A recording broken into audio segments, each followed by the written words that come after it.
How you get, everybody? This is the Bricks and Bleachers podcast. All things Chicago Cubs in under 10 minutes. It is opening weekend. We will talk about the Cubs roster improvements, new rules that are sure to change the game, and other news and notes from around Major League Baseball. Cubs have split the first two games of the season, a 4-0 win over Milwaukee on opening day Thursday. They had a 3-1 loss yesterday at Wrigley Field. Everything went well for the Cubs on Thursday. Marcus Stroman getting the start for opening day. He was incredible. Justin Steele with a strong outing yesterday. Then Javier Assad out of the bullpen got into some trouble and took the loss. And that was surprising because Javier Assad was quite a story this spring. A lot of buzz on him in spring training. A lot of people thought he was going to take the fifth spot in the starting rotation. That's not the case. He's coming in out of the bullpen to begin the year. A tough regular season debut, though, for Javier Assad. Let's look at the roster. If you haven't been paying attention during the offseason or spring training, there are a lot of new names on the Chicago Cubs. A big signing in the offseason, the biggest of all of the signings. Dansby Swanson, a 7-year deal. His wife, soccer star Mallory Pugh, already successful athlete in Chicago. Now, hopefully there will be two successful athletes in Chicago in that home. As Swanson takes over at shortstop for the Cubs, that moves Nico Horner over to second base. That gives the Cubs one of the better middle infields in Major League Baseball. Cubs also landed Cody Bellinger. He's with the Cubs on a 1-year deal. You know, he was National League MVP with the Dodgers in 2019, and then everything went south. Big decline. So the hope is a change of scenery will do the trick to get him back on track. Gives the Cubs a solid center fielder for the first time in a few years. At least that's the hope. Other additions include Trey Mancini, Tucker Barnhart, Eric Hosmer, Edwin Rios, and a bunch of bullpen guys. Mancini can fill a few roster needs, first base, right field, designated hitter. I've been a fan of his for a long time. Had hoped the Cubs would land him ever since it became clear the Cubs were moving on from Anthony Rizzo a couple years ago. So happy to see him now with the team. Tucker Barnhart will split time with Yan Gomes behind the plate. Eric Hosmer is a familiar name. He's been around a while, including time in the National League Central with Milwaukee. These days, you know, his career is on the back half. His defense not as great. His offense is inconsistent. But the Cubs hope that he brings a veteran presence to a clubhouse with a lot of young guys. Also buys a little more time of development for Matt Mervis so he can keep growing at AAA Iowa. But it's not unrealistic to think Hosmer is more of a placeholder. Maybe he'll be on a short leash, especially if Mervis is off to a good start at Iowa. Edwin Rios is an interesting pickup. One of a few options for the Cubs at third base. He's got power, but he's never really benefited from consistent play. Kind of makes you think of Ian Happ from 3 or 4 years ago. He shows a lot of positives, but there are still some weaknesses in his game, primarily due to inconsistent playing time. He being Edwin Rios, could not get consistent playing time with the Dodgers. Here he is with the Cubs, hoping he can get plenty of time at third base. But it's going to be challenging. A lot of options there with Patrick Wisdom still around. He had a bunch of time there at third last year for the Cubs. Nick Madrigal, a second baseman previously, also expected to see time at third. And a couple other options as well. Cubs pitching staff is an interesting one. Starting rotation to begin the year is led by Marcus Stroman. If you've listened to this podcast previously, you know I am a big fan. Had lofty expectations for him this year. Last year, I should say. And I think this year he's going to prove to everyone why the Cubs went after him in the first place. Side note, he also has an opt-out clause after this year. So he could be playing for a new deal, and that's usually a pretty big motivator. Justin Steele is solidly in the rotation. This is a guy Cubs have developed the last couple of years. Great spring so far. Jamison Tyone is a new addition. 14-5 last year with the Yankees.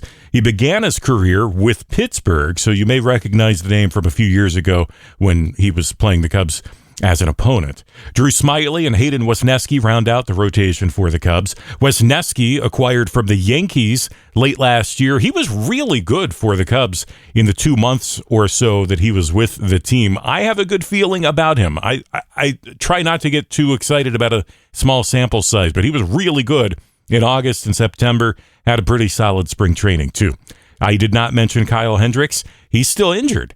His season last year ended early, but he is throwing, and at last check, he's a month or so away from rejoining the Cubs rotation. A lot of additions to the bullpen. Give Jed Hoyer and his team a lot of credit for consistently doing a good job scouting and bringing in a group of relievers seemingly every year. I mean, take a look at all of the moves the Cubs have had at the trade deadline last couple of years. All of the guys they have moved from the team, many of them being relievers who they've been able to get great contributions for a few months and then turn them into attractive pieces to move at the trading deadline.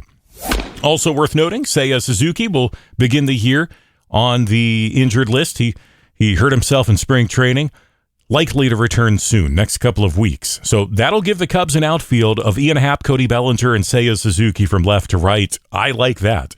Infield up in the air, primarily because of the corners. You've got several options at third base. Then Swanson and Horner really strong up the middle. First base could be day-to-day. Little turnover there.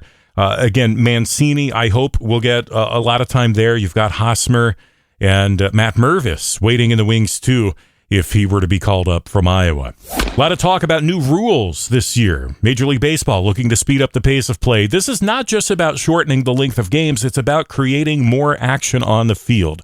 I saw something recently where the league said in its own research there was an average of 4 or 5 minutes between each ball being put in play. That's insane. That's a lot of dead time. Pitch clock is intended to keep things moving.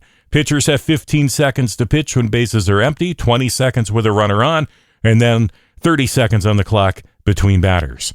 Batters also have to be part of this. It's not just on the pitchers to keep things moving. Batters have to be ready. They have to be set before 8 seconds remain on the clock. So far, games this year have been shortened. Small sample size, only 3 days of play, but you're talking 27 minutes shortened from games 1 year ago. 2 hours, 41 minutes, the average game length so far this year. Also, bases are bigger, 3 inches larger. Now, that doesn't seem like a lot, but a lot of plays in terms of stolen base attempts come down to 1 inch or 2. So 3 inches on each base, that could make a difference. That should encourage base stealing, and it seems to be working. More than twice as many stolen base attempts in the first 3 days of this year compared with last. Also, something new that I think is overlooked is a new method of scheduling. Recent years, Cubs have been playing division rivals 19 games a year. That's nearly half of the 162-game regular season was against your own division opponents. Now the schedule a little more even. I don't recall the exact count, but I want to say it's 13 or 14 games this year against each division opponent, which means you have more time to play other teams. In fact, this year, Cubs and every other team will play each other at least one series with every team. That's new. Previously, you'd go several years before playing some teams. It's time for This and That, our news and notes segment. No team has ever stolen 5 stolen bases at each of the first 2 games of a season. Until now, the Baltimore Orioles have done that against the Boston Red Sox. 7 teams this year have ads on their jerseys. Interestingly, all 7 of those teams lost on opening day. And the Texas Rangers putting up a lot of offense. 27 runs in the first 2 games of the year. Only the 1951 White Sox have scored more runs in the 2 games to open a year. This afternoon at Wrigley Field, it's the Cubs and Brewers. Eric Lauer for the Brewers, Jamison Tyone for the Cubs. Lauer, pretty solid against the Cubs last year. Tyone making his Cubs debut. They then travel to Cincinnati for a 3-game set Monday through Wednesday and return home to host the Texas Rangers next weekend. Cubs were 74-88 last year. I think the team has improved, but still close to a 500 team. 82 wins is my guess. There is upside. Maybe they push for 90 wins if a lot of things go their way. Division not overly strong, so we'll see. Could be them, could be the Brewers or Cardinals, I think, in contention for the National League Central. Other picks, Marcus Stroman, going to carry the rotation. I say he's going to be a Cy Young candidate if he has run support. I also say this is going to be it for Kyle Hendricks. Nico Horner continues to develop, and third base will once again be a position of weakness for the Cubs. We'll check back on those predictions in a few months. You can share yours on Twitter at BricksBleachers. Subscribe so you never miss an episode. Apple Podcasts, Spotify, iHeartRadio, to name a few. All things Chicago Cubs in under 10 minutes. It is the Bricks and Bleachers Podcast.